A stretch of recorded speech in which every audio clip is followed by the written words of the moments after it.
1 মিনিটের ভিডিওতে তো আর আমি পুরো রান্নাটা দেখাতে পারি না। আর আমি নতুন ভিডিও করছি, সুতরাং আমি জানিও না কী করে কি এডিটিং করতে হয়। তাই জন্য আমি আপনাদেরকে বলে দিচ্ছি। এখানে মিক্সিতে রয়েছে আদা, রসুন, পেঁয়াজের আর লঙ্কা দিয়ে পেস্ট করে রেখেছি। এখানে পেঁয়াজ, টমেটো আর মাংস কুচুনো রয়েছে। আর ওখানে হচ্ছে সিটি মারতে দিয়েছি হচ্ছে কাবলি ছোলা আর আলু। এবার এই মশলাটার মধ্যে আমি এই যে কাশ্মীরি গুঁড়ো লঙ্কার পাউডার আর এমনি গুঁড়ো লঙ্কার পাউডার আর মিট মশলা দেব।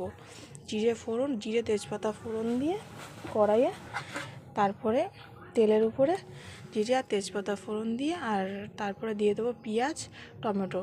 পেঁয়াজটা একটু লাল লাল ভাজা হলে টমেটোর উপরে দিতে হবে গুঁড়ো লঙ্কা দেওয়ার পরে একটু নেড়ে চেড়ে ওই